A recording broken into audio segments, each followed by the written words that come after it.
దేవునికి వందనాలు.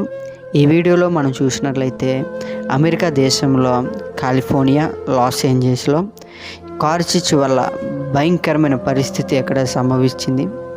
అక్కడ ప్రజలు ఏం చెయ్యాలో తోచని పరిస్థితుల్లో, ఎక్కడికి వెళ్ళాలో తెలియని స్థితిలో ఆ ప్రజలు భయంకరమైన రీతిలో ఇల్లులు సుమారు 10,000 పైనే వేలల్లో ఇల్లులు కాలిపోయి ఆస్తి నష్టం వచ్చి ఎప్పుడు చూడని విధ్వంసం ఆ కాలిఫోర్నియాలో లాస్ ఏంజల్స్లో మనకి కనబడుతుంది. కాబట్టి క్రైస్తవులుగా మనము ఆ ప్రజల కోసం మనం ప్రార్థన చేయాలి. ఆ బాధ్యత దేవుడు మన మీద పెట్టాడు. కాబట్టి మనము ఆ దేశ ప్రజల కోసం, ఆ దేశ క్షేమం కోసము, ఇంకా అనేక మంది పేదవారు కూడా ఉండొచ్చు, వారికి భోజనము పరిస్థితి ఎలా ఉన్నదో చాలామంది ఆకలితో కూడా ఉండుంటారు. కాబట్టి ఆ దేశంలో ఉన్న రాజకీయ నాయకుల హృదయాలు దేవుడు మార్చి వారికి సహాయం చేసేలాగా క్రైస్తవులుగా మనం ప్రార్థన చేయాలి. కాబట్టి ఎక్కడ చూసినా ప్రపంచంలో భయంకరమైన పరిస్థితులు సంభవిస్తున్నాయి. ఎందుకంటే దేవుడు రాకడ ఎంతో సమీపంగా ఉంది. కాబట్టి ఈ యొక్క దేశంలో ఎక్కడ చూసినా కారు చిచ్చు మనకి సంభవించి ఎప్పుడూ లేదు.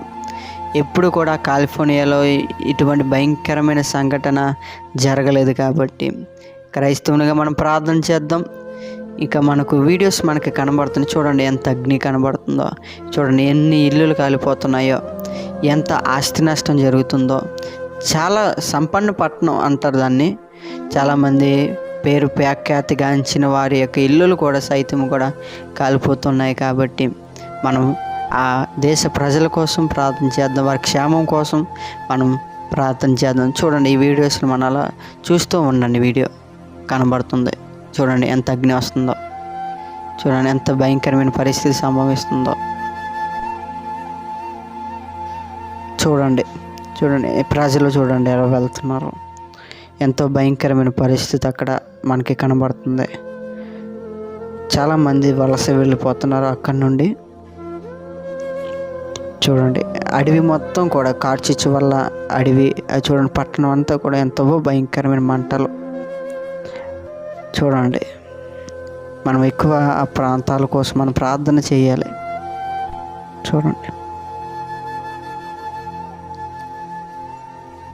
ఎంత అగ్ని వస్తుందో మనకి వీడియోస్లో బాగా క్లారిటీ కనబడుతుంది. కాబట్టి ఎందుకు ఎంత నేను చెప్తున్నానంటే క్రైస్తవునిగా మనం ప్రార్థన చేయాలి.